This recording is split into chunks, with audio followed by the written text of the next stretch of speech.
Assalamualaikum warahmatullahi wabarakatuh. Selamat datang di Vox Pop Podcast Humas DPRD Juaranya.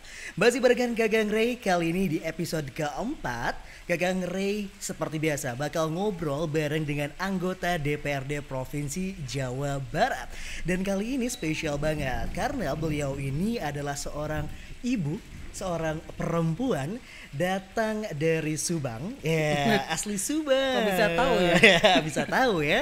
Terus juga Komisi 2 dan beliau ini adalah ketua fraksi Nasdem Persatuan Indonesia, Dapil 2 Kabupaten Bandung. Nah, siapa lagi kalau bukan Ibu Dr. Anda Hajah Tia Fitriani. Bangga. Assalamualaikum. Waalaikumsalam. Kumaha Ibu? Sehat? Alhamdulillah. Alhamdulillah. Sibuk Ibu? Sedang padat-padat. Sedang padat-padatnya ya, apalagi dengan kondisi kayak gini ya, terus juga paripurna lah, apalah, reses lah kemarin ya Bu.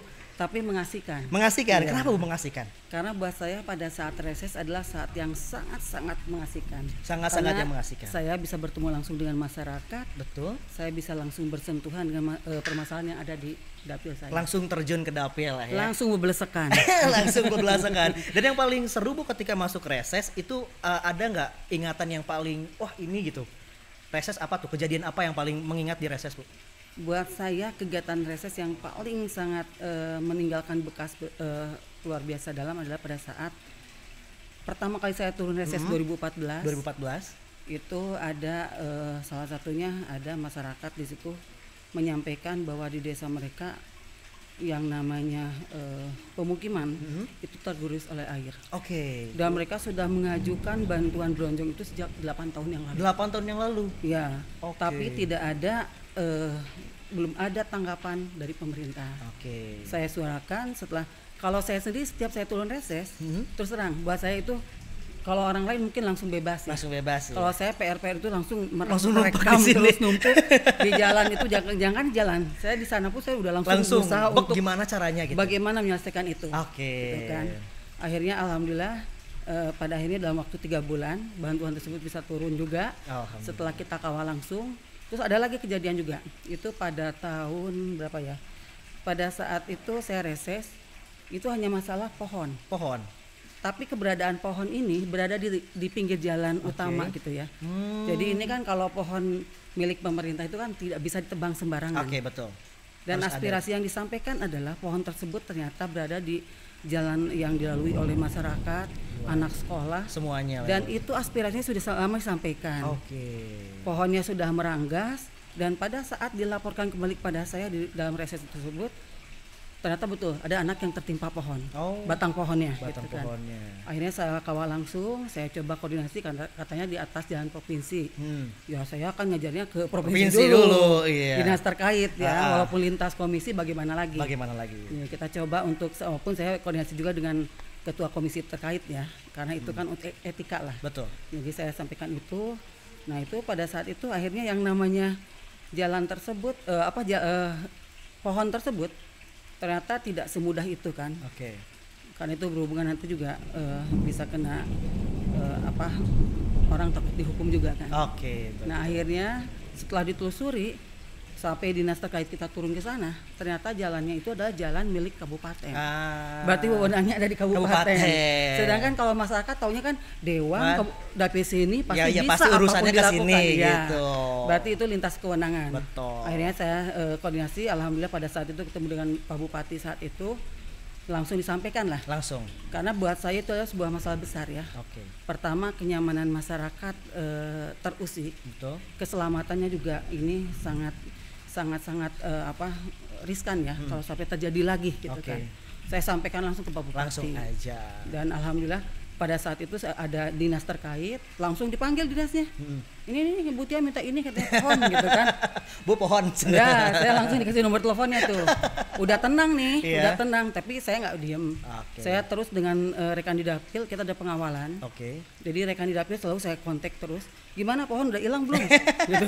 Asli itu saya Itu suka dukanya ya Bu ya. Suka dukanya tapi seneng. Pada saat akhirnya itu bisa hilang juga. Terrealisasikan. Akhirnya setelah saya telepon terus ternyata belum juga hilang pohonnya. Padahal Pak Bupati sudah bilang Udah ada, iya. Akhirnya saya hubungi dinas terkait di Kabupaten Bandung. saya sampaikan ini kalau tidak dihilangkan juga saya akan bilang ke Pak Bupati lagi nih. Gimana laporan langsung? Besoknya hilang. Langsung hilang. Gitu, jadi alhamdulillah itu suka dukanya, tapi yang jelas pada saat hal tersebut kita penuhi luar biasa bahagia. Nah, betul banget. Karena gini ya, karena dia ada fun fact juga nih Ibu ya. Jadi kalau misalkan di Vox Pop ini kita ada fun fact. Nah sekarang seperti biasa Bu, kalau misalkan di Vox Pop Podcast itu kita ada yang namanya fun fact. Fakta menyenangkan. Menyenangkan. Positif ya, positif ya. Dong. Udah deg-degan nih. Enggak Bu, santai aja. Ini faktanya menyenangkan dan positif. Jadi nanti saya bakal menyebutkan 3 fakta. Nanti Ibu tinggal klarifikasi betul atau enggak ataupun menjelaskan bagaimana ceritanya ya. Yang pertama ini Ibu pernah mendapatkan penghargaan sebagai caleg perempuan dengan raihan suara terbanyak.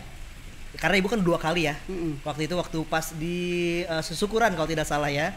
Iya betul ya. Yang kedua, Ibu ini adalah sosok yang hangat di keluarga. Cie. Tahu aja. Tahu Humas DPRD juaranya Bu. Hebat mantap. Teman-teman mantap ya. Keren. Yang ketiga adalah dikenal aktif dalam memberikan dukungan kepada kelompok-kelompok tani yaitu Banyu Biru, Farma Pangalengan. Ya. Yang pertama dulu deh Bu. Yang pertama kalau saya suara terbanyak kalau di partai sendiri mungkin betul. Iya. Bahkan bukan di dalam artian bukan hanya mengalahkan caleg perempuan ya. Betul. Mungkin yang laki-laki pun kalah. Kalah juga. Cuma kalau untuk lintas partai tidak juga, masih ada lebih tinggi dari saya. Tapi intinya itu adalah prestasi ya. Jelas, alhamdulillah karena alhamdulillah dulu di Pileg 2014 saya mendapatkan suara setengahnya kurang dari suara yang kemarin gitu. Oh, setengahnya kurang. Iya. Kalau kemarin 2 kali lipat lebih lah. Mantap gitu. Itu nanti harus dicari ya triknya itu kenapa seperti apa aja. Nanti dibisik-bisik. Masih bisik-bisik ya, boleh ya. Jadi itu waktu itu nyangka nggak sih Bu waktu dapat perolehan suara terbanyak seperti itu? Yang jelas pertama itu ada perubahan pola. Yang kedua, saya juga berusaha selama 2014 itu. Betul. Sejak 2014 saya tidak ada istilah putus dengan relawan. Oke, itu yang jadi penting ya. Itu menjadi saudara besar, di keluarga besar yang terus dibina. Akhirnya di dapil saya Kabupaten Bandung ini kita punya komunitas namanya Dulur Satya. Oh, Dulur Satya ya. Dulur Satya. Dulu itu sebetulnya salah satu relawan saya pernah mengatakan bahwa Bu, orang bikin yuk resepan katanya apa? Duluran. Apa namanya Dulur Satya? Kenapa Dulur Satya? Karena dulur satu tia. Keren ya. Keren. Jadi punya makna 2 nih. Iya betul. Selain setia dalam artian setia dan juga setia satu tia. Satu tia. Ya itu. Jadi dulur Satya. Sekarang masih aktif Bu. Sekarang masih aktif. Masih in touch sama relawan-relawan. Sangat. Karena saya berusaha untuk menjadikan bahwa relawan itu adalah menjadi keluarga besar. Betul. Dulur namanya juga. Dulur, betul. Bahkan tanpa disadari, kayak saya kan seneng ya. Saya kasih seragam mereka. Dan seragamnya tetap dengan warna partai, dengan logo partai. Cuma ada tambahan Dulur Satya. Tambahannya pembeda mungkin ya. Walaupun mereka itu relawan saya, tapi mereka juga ikut membesarkan nama Partai Nasdem. Betul. Nah, kesininya mereka yang buat sendiri. Oh, inisiatif sendiri langsung. Kemarin saya juga terakhir bikin tumbler juga untuk mereka karena saya ingin pelan-pelan mengikis kebiasaan kita pakai sampah plastik ya, mengurangi plastik. Jadi kita sediain tumbler. Kedepannya saya ingin kalau saya reses itu tidak ada lagi kita bagi-bagi aqua gelas, botol. Aqua ini merek ya. Nggak apa-apa lah. Mineral water ya. Gelas maupun botol gitu. Terus kita sediain yang isi ulangnya biar mereka tinggal ngisi. Betul. Cuma itu kan kita perlu waktu ya untuk melakukan hal tersebut. Itu jadi kalau soal terbanyak ya alhamdulillah mudah-mudahan kedepannya saya bisa bahkan meningkatkan lagi ya kedepannya lagi. Dan tadi yang kedua adalah sosok yang hangat. Tadi kan tercermin lah ya dengan relawan aja udah hangat ya. Apalagi dengan keluarga. Kalau dengan keluarga, saya ini menggunakan sistem kayak semut. Gimana? Semut itu kalau ketemu nggak pernah berhenti berciuman. Oh gitu. Menyapa, langsung, memeluk itu yang saya lakukan. Setiap hari. Iya. Jangankan setiap hari, setiap detik. Setiap detik ketemu ya. Makanya, jadi setiap saya ketemu dengan suami, dengan anak, pasti pengennya bawaan saya meluk, ngesun mereka. Iya gitu. betul. Karena pertama buat saya kan waktu itu ternyata sangat mahal. Betul. Kebersamaan dengan keluarga. Jadi pada saat ada sedikit waktu saja itu dimanfaatkan betul. Banyak banget gitu kan ya. Makanya saking hangatnya jadi panas. Dan gini loh, kita ini lagi di kediamannya Ibu Tia dan ini emang hangat banget ya. Rumahnya lihat di belakang nih ya. Ternyata karyanya Ibu Tia loh. Tepuk tangan ya buat sobat. Bener ini suka tanaman? Saya suka tanaman tapi kalau melakna sieun cacing. Jadi memang bikin tempat atau rumah tuh senyaman mungkin ya Bu ya. Itu karena kami ini keluarga besar ya. Saya ada 6 bersaudara. Suami juga 2 bersaudara, tapi kita sering kumpul. Dulu awalnya tuh kita kalau mengadakan pertemuan keluarga ini dibuka nih yang namanya ini saya bikin panggungan karena ini untuk musik.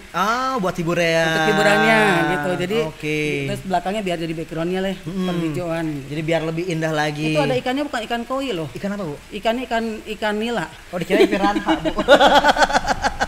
Nila. Itu ikan nila. Bisa mancing atau Bu? Bisa. Nanti ngebakar ikannya. Jadi sengaja kenapa bukan koi? Karena kalau ikan nila ini pada saat anak-anak membutuhkan gizi dari ikan, langsung ambil gitu.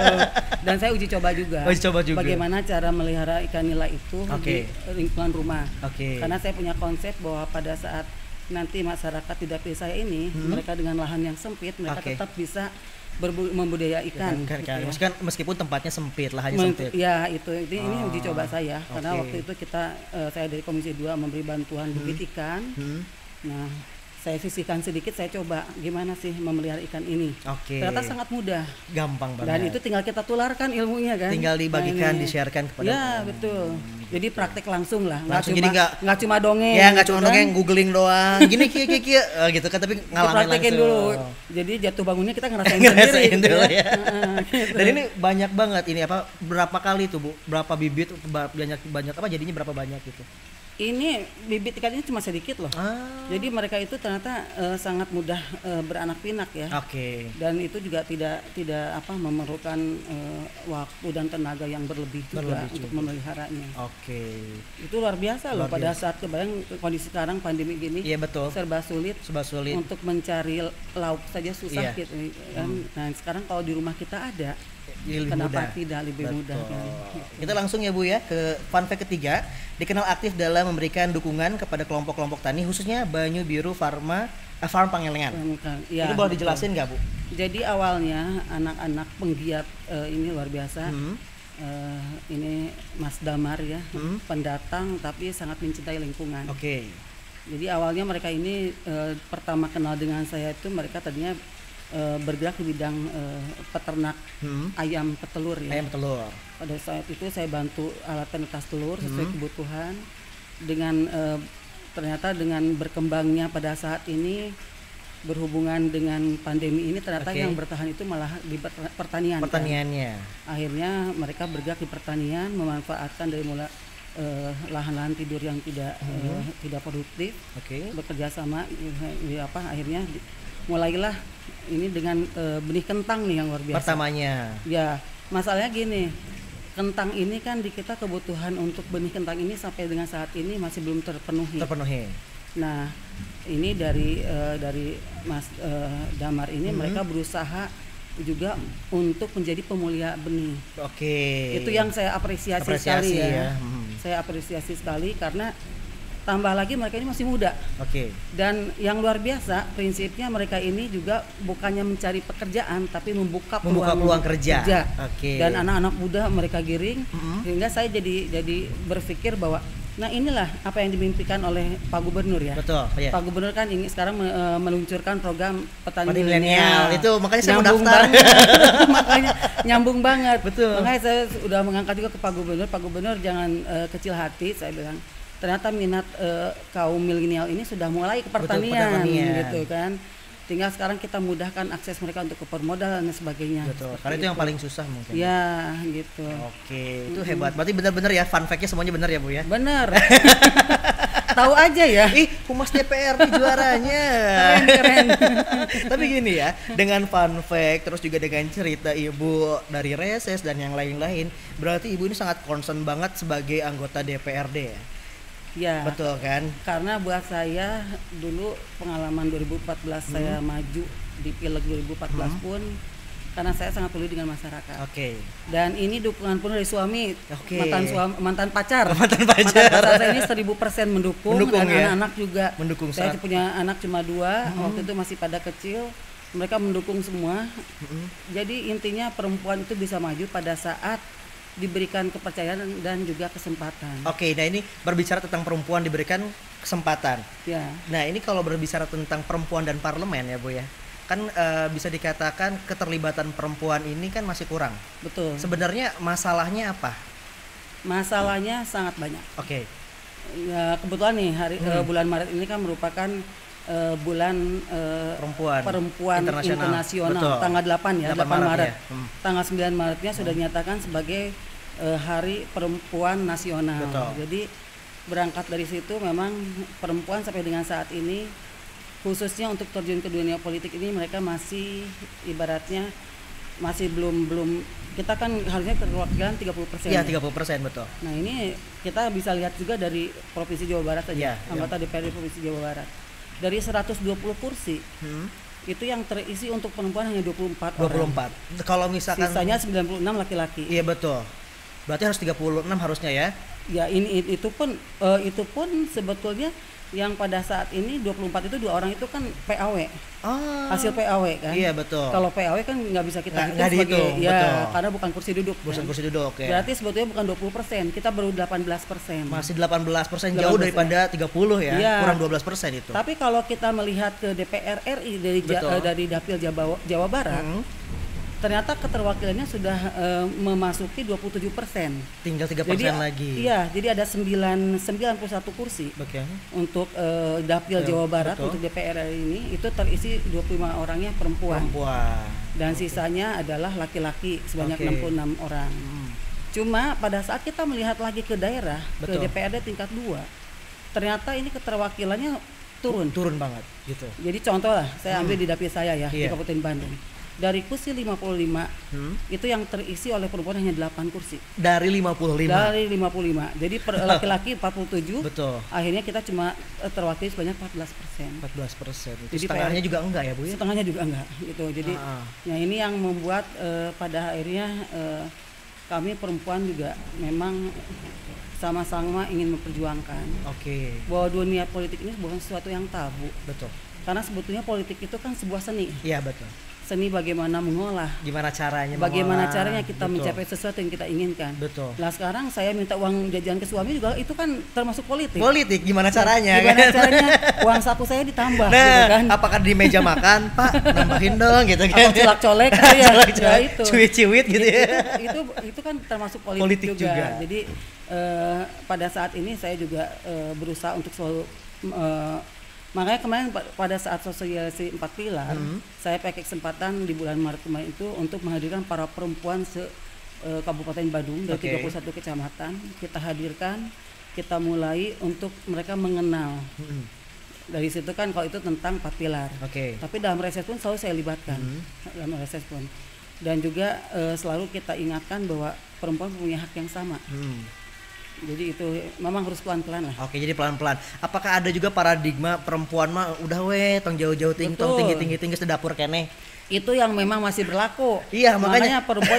Tapi saya juga dulu berangkat 2014 itu dari ibu rumah tangga loh. Iya, awalnya ibu rumah tangga. Saya ibu rumah tangga. Maksudnya dalam artian setelah waktu gadis saya masih kerja ya. Setelah punya anak saya berhenti karena memilih untuk mengurus anak. Fokus ya. Nah suami tuh ngelihat saya senang kegiatan turun ke masyarakat. Akhirnya suami lihat nih ada partai baru yang mengajak untuk bergabung tanpa melihat latar belakang, yang penting niatnya mau turun gitu kan. Akhirnya disupport penuh oleh suami, saya bismillah turun. Itu kita jalani hanya dengan ibaratnya jalan sambil dengan ya kalau dapat suara ibadah lah suara nama gitu kan. Jadi ya bubulusukan kemana-mana, alhamdulillah ternyata masyarakat juga memberikan kepercayaan kepada saya. Sampai 2 periode ya. Karena masyarakat juga mungkin udah percaya ya Sobat Vox Pop ya. Nah, alhamdulillah. Dan kalau misalkan berbicara lebih jauh Bu, dengan status seorang perempuan di parlemen dengan 30%-nya, bagaimana sih keberpihakan perempuan dalam mengambil kebijakan? Ya ini kan saya kan bukan perempuan dan saya juga bukan anggota dewan. Jadi saya juga kurang tahu bagaimana keberpihakan perempuan dalam mengambil kebijakan. Apakah memang ada sorry to say misal kayak diskriminasi ataupun misalkan memang kesulitan dalam mengambil kebijakan seperti apa Bu? Itu yang jelas pertama dengan keberadaan kita yang memang masih minor ya, minoritas ini itu tidak bisa kita hindari ya. Oke. Pertama itu, yang keduanya juga memang sifat dasar perempuan ini biasanya tidak selalu ingin berbagi dengan sesama perempuan lagi. Itu kelemahan kita. Ada gitunya ya? Iya, jadi kayak ilmu kepiting. Ada orang mau maju dicorek, ditarikin, diturun lagi ke bawah gitu. Jadi kalau saya lihat memang perempuan ini masih ada sifat ingin maju sendiri kadang-kadang. Oke, kadang-kadang. Itu memang yang harus kita lebur menjadi sebuah rasa yang kebersamaan lah intinya. Dan itu juga mungkin berimbas juga mungkin sama kebijakan-kebijakan yang lainnya. Iya, pada akhirnya kalau untuk kita mengusung sebuah kebijakan, karena kita suara yang minoritas ini, gitu, akhirnya pada saat akan menyuarakan memang ini perlu kebersamaan. Oke. Kalau kita yang nggak kompak gimana? Nah, kalau suara kecil pun kalau kita sama-sama kan bisa mencapai apa yang kita inginkan ya. Oke. Tapi kalau misalkan sekarang kan kemarin 19 Februari kalau tidak salah KKPP ya. Kaukus perempuan KKPI kan. Itu seperti apa Bu dengan adanya KPPI itu? Jadi sebetulnya Kaukus Perempuan politik Indonesia. Kalau yang KPP itu kami yang di DPRD. Oke. Sebetulnya itu harusnya menjadi mitra binaan kami di KPP. Oke. Ya, karena itu merupakan berkumpulnya para perempuan yang terlibat dalam dunia politik. Baik itu yang sudah terpilih menjadi ALEG maupun yang pernah menjadi ALEG tapi tidak terpilih, belum terpilih, atau bahkan yang belum maju tapi berminat untuk maju. Oke. Ada juga. Ada, iya. Gitu. Itu dari lintas partai kan. Lintas partai. Ya. Itu kayak gimana Bu keterlibatannya terhadap politik dan istilahnya pendidikan politik untuk perempuan seperti apa? Nah ini sebetulnya kalau soal pendidikan politik kan karena memang mereka bekerja sama dengan dinas kita ya. Iya. DP3 AKB juga di Kesbangpol. Yang jelas kan penganggarannya dari provinsi juga gitu kan. Ini jadi kalaupun ada pelatihan-pelatihan yang selama ini memang dilakukan bekerja sama dengan DP3 AKB. Gitu. Nah terus sebetulnya kalau dengan keberadaan Kaukus Perempuan Parlemen yang di DPRD, nah ini juga kemarin kami diminta oleh Pak Gubernur kan akan membuat sekolah perempuan politik, sekolah perempuan politik ya, sekolah perempuan politik. Nah ini Jawa Barat. Nah ini kan tujuannya untuk memberi ibaratnya menutrisi lah. Iya. Keinginan perempuan untuk terjun ke dunia politik itu betul-betul harus jadi jangan sebagai unsur pelengkap semata gitu. Ya itu jadi jangan sampai bahasanya pemanis semata gitu. Kalau selama ini selama dalam pileg pun perempuan itu dijadikan unsur pelengkap. Hanya karena keharusan parpol itu memenuhi 30% keterwakilan perempuan sehingga dipaksakan. Kadang-kadang diberikan dapil yang juga bukan dapilnya. Atau kalau enggak nomor urutnya tidak cantik lah. Tapi saya 2014 nomor urut saya nomor 8 loh dari 11 kursi. Dari 11 kursi nomor 8. Nomor 8 satu-satunya yang jadi cuma saya dari partai. Berarti memang itu sudah jadi ini ya Bu ya. Karena melihat juga mungkin masyarakat ya seperti apa. Kalau dulu kan saya belum dikenal. Tapi kok bisa menang gitu kan? Alhamdulillah karena mungkin dari kedekatan saya. Iya, kedekatan karena turun ke masyarakat seperti itu ya. Jadi sampai sekarang juga saya terus menjaga hubungan itu sih. Sebagaimana caranya? Karena hubungan kita dengan masyarakat yang kita wakili ini kan tidak boleh terputus ya. Iya. Masih harus tetap terjalin. Iya. Nah kalau berbicara tentang seorang perempuan yang ingin masuk politik, Bu, tantangan yang paling pertama yang dia harus hadapi itu seperti apa, Bu? Pertama yang jelas siapapun perempuannya kalau dia belum bersuami. Iya. Dia harus tetap dia harus pengetahuan orang tuanya kan, juga harus bisa membagi waktu. Kalau dia sudah berkeluarga, dia juga harus seizin suaminya, didukung oleh keluarganya, dan juga memperlihatkan contoh bahwa kita beraktivitas di dunia politik ini, misal kita berpartai ini, tidak membuat kepentingan keluarga itu terabaikan. Itu ya. Jadi kita harus bisa membagi waktu. Gimana caranya lah ya? Karena terkadang kalau kita ya bukan tidak mungkin ya, pada saat kita di atas, pada saat kita sedang nyaman di atas, kita lupa AB dengan keluarga yang sebagai pendukung utama kita. Jadi itu tantangan pertamanya ya, kembali lagi. Nah, seperjalanan Ibu 2 periode nih, itu merasakan capeknya gitu Bu. Misalkan kunjungan kerja nyampe ke rumah capek atau gimana, kayak gimana sih Bu? Kalau buat saya sebetulnya kalau capek wajar ya. Tapi ada kepuasan tersendiri pada saat kita tahu juga ya permasalahan yang dihadapi di lapangan oleh mitra-mitra dinas kita ya. Betul. Apa yang dihadapi oleh mereka gitu kan. Kita mengunjungi UPTD, balai-balai apa yang perlu diperjuangkan. Buat saya itu ya sebuah hal yang memang sebuah kewajiban. Oke, karena memang sudah jadi udah kewajiban saya gitu sudah ya. nggak jadi beban. Oke. Malah jadi sebuah keharusan yang kita catat dalam hati kita bahwa capek nggak capek kita harus tetap pergi gitu. Oke, capek nggak capek. Selama kita bisa dalam kondisi sehat kita harus pergi. Oke.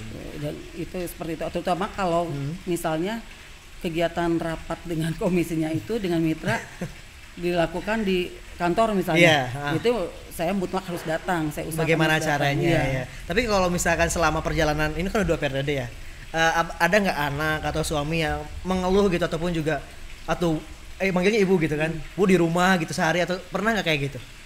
Biasanya yang berbenturan dengan acara partai ya. Oh, berbenturan dengan acara partai. Saya kan cuma punya waktu Sabtu Minggu. Betul, untuk keluarga. Nah, kadang-kadang partai ini ada kegiatan di Sabtu Minggu juga. Weekend juga. Di weekend. Nah, kadang-kadang kalau misalnya kunjungan, biasanya kalau kebetulan waktunya bersamaan dengan keluarga bisa berangkat, ya kita buka kamar sendiri. Oke, keluarga gitu. bawa pakai kendaraan sendiri. Kita bisa ketemu di sana. Pokoknya mah gimana caranya lah gimana ya. Gimana caranya kemesraan itu dilanjutkan. Kemesraan. Nah, itu. Itu juara, tapi juga jadi salah satu catatan ya buat para perempuan-perempuan yang ingin berpolitik, jangan takut duluan gitu, karena memang lihat dari Bu Tia juga bisa kok ya. Bisa sangat bisa. Tapi kalau misalkan berbicara tentang syarat nih, partai politik ataupun misalkan ibaratnya saya perempuan deh Bu ya, ingin menjadi seorang caleg gitu. Apakah memang ada syarat-syarat khusus untuk masuk partai politik atau seperti apa? Kalau itu saya dari kacamata partai saya sendiri ya, betul. Saya tidak berani bicara di partai yang tetangga ya. Kalau di Partai Nasdem khususnya tidak ada syarat lain kecuali yang bersangkutan itu mau berkomitmen untuk betul-betul memperjuangkan aspirasi masyarakat. Oke. Kami itu dikasih 9 surat pernyataan yang diberi materi dari partai. Oh, 9. Tidak boleh melakukan anu kita tanda tangan. Perjanjian lah ya. Perjanjian fakta integritas. Fakta integritas gitu. Jadi partai kami ini tidak banyak membebani baik anggota dewannya maupun di semua tingkatannya maupun eksekutifnya itu tidak ada ibaratnya harus store ke partai. Oh gitu. Bahkan terus terang saya sendiri suka malu ya. Nasdem itu kalau ngadain acara selalu di Hotel Papandayan kan, Hotel Bintang 5. Udah kalau di Bandung ya, kan itu disediakan semuanya udah tersedia, sudah beres lah semua. Ya. Kita nggak diminta apa-apa, malu juga ya kadang-kadang.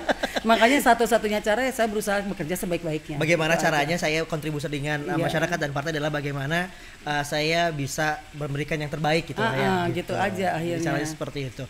Dan kita berbicara tadi kan tentang ngobrolin perempuan dan yang lain-lain. Kita berbicara tentang Komisi 2 ya Bu ya. Untuk saat ini yang lagi fokus oleh Komisi 2 bahas ini yang paling terdekat itu apa? Yang jelas pada saat ini Komisi 2 tetap fokusnya tentang ya masalah ketahanan pangan. Masalah sulitnya pupuk. Oh, pupuk sulit sekarang. Pupuk yang bersubsidi itu kan masih sulit didapat. Dan di setiap reses kami semua di Komisi 2 itu disuarakan. Di semua dapil.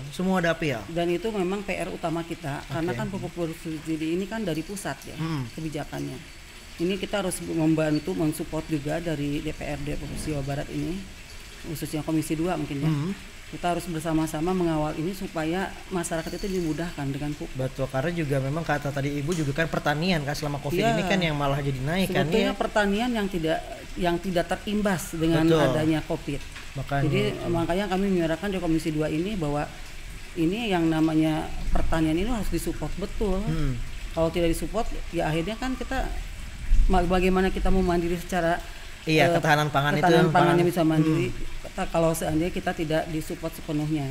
Gitu. Jadi memang ada di situ. Tapi memang apakah sudah ada regulasi kah dari DPRD-nya atau Komisi 2-nya tentang pupuk ini dan yang lain-lainnya atau memang kalau tentang pupuk kan kita tidak berhak ya. Karena itu kewenangannya di pusat ya. Paling kita mungkin sifatnya koordinasi dengan pusat. Bagaimana caranya itu jadi bisa diberikan kemudahan atau jangan sampai ada juga istilahnya ada yang menumpuk ya pupuk gitu ya. ini ya, ya karena betul. biasanya suka pasti tetap ada yang bermain di situ. Ada ya biasalah yang ya, jahil-jahil yang Bu. jahil-jahil nyumputkeun gitu ya. Gitu kan. Berharap seperti itu ya. Itu mudah-mudahan ya kalau kita akhirnya sifatnya bisanya menghimbau saja ya. Oke, jadi Tidak gimana bisa, caranya? ya paling kita suarakan terus. Itu selalu disuarakan kok lewat Komisi 2. Oke, tetap masih disuarakan. Selalu disuarakan. Nah, kita juga berbicara tentang kemarin saya lihat di Instagramnya Ridwan Kamil juga tentang petani milenial gitu ya. Betul. Itu seperti apa Bu nanti ke depannya, apakah memang nanti ini dicanangkan dekat-dekat sekarang ataupun misalkan kan sudah di gongnya sudah dipukul nih gitu kan. Realisasinya itu apakah dekat-dekat sekarang atau seperti apa? Itu sebetulnya sudah mulai digulirkan. Karena jadi memang rencana Pak Gubernur ini kan inginnya yang tadi itu. Karena pada saat ini dunia pertanian ini kehilangan penerus. Oke. Jadi banyak yang anak-anak cucu petani tidak mau meneruskan jejak orang tuanya. Jejak orang tuanya. Makanya kenapa saya kembali lagi mengapresiasi tadi Mas Damar dan kawan-kawan karena hal tersebut. Karena memang itu sangat-sangat sekarang sangat jarang dan juga jarang. Jadi, memang itu menjadi permasalahan juga. Minat anak muda ini tidak ke pertanian. Oke. Tapi kan kalau Komisi 2 dengan Pak Gubernur ini kita ingin sama-sama bahwa yang namanya pertanian itu kedepannya industri pertanian bukan cuma sekedar, dan diintegrasikan juga dengan pariwisata. Jadi kedepannya di agrowisata juga. Jadi agrowisata juga karena memang kalau untuk di Jawa Barat juga atau khususnya di daerah-daerah atas ya gitu kan itu masih banyak juga ya Bu ya. Betul. Jadi sebetulnya potensi kita luar biasa ya. Dan kalau kita sama-sama bergeraknya larinya sama kenceng, itu insya Allah bisa terwujud juga. Bisa terwujud juga ya. Dan intinya harus ada kerja sama dengan berbagai macam pihak. Masyarakatnya juga siap untuk bekerja dengan ini gitu kan. Jadi memang dari DPRD regulasinya, peraturannya, kebijakannya dan yang lain-lainnya, tinggal masyarakatnya mau atau enggak seperti itu kan. Nah itu kan mengenai petani milenial juga itu sudah dikerjasamakan dengan PT Argo. Dengan tujuan agar memudahkan permodalannya. Jadi biar ini ya. Jadi ini akan kita terus kawal terus program ini karena banyak program-program yang bagus sebetulnya. Pada saat implementasinya mungkin tidak tepat ya ini kan perlu dievaluasi juga. Evaluasi juga bersama-sama. Agar di mana kelemahannya kita kuatkan, di mana yang sudah bagusnya kita pertahankan. Mantap pisan. Dan ini gak kerasa loh Bu, udah hampir 1 jam. Dan itu ada 10 menit lagi buat Sobat Vox Pop, kita akan mendengarkan. Ibu silakan memberikan closing statement statement penutup tentang perempuan dan politik. Boleh, silahkan. Yang jelas untuk kaum wanita, perempuan yang luar biasa, jangan pernah merasa diri kita kecil. Karena sesuatu yang besar itu dimulai dari yang kecil. Ibarat sebuah puzzle, anggaplah kita ini bagian kecil dari puzzle tersebut. Sebuah puzzle tidak akan kelihatan indahnya apabila kehilangan satu keping. Kalau misalkan itulah keberadaan kita. Jadi bukan cuma sekedar pelengkap, tapi kita adalah bagian terpenting dari sebuah dalam artian negara butuh kita. Mantap pisan. Dan kalau misalkan keluarga juga nggak ada perempuan mah udah nggak akan lengkap atau ya Bu? Ya iya. Sama juga di politik juga kalau misalkan nggak ada perempuan mah nggak akan lengkap. Nggak seru, nggak rame. Makanya ini buat kaum hawa. Kalau kata Bu Tia mah kita tuh bukan potongan-potongan debu, tapi kita adalah potongan-potongan puzzle yang melengkapi. Bukan hanya melengkapi, kalau kita tidak ada nggak akan lengkap juga. Mantap pisan. Itu ya. Aduh, dan ini makasih banyak loh Bu ya. Kita sudah bisa ngobrol, suatu kehormatan banget. Ray bisa ngobrol sama Ibu Tia juga.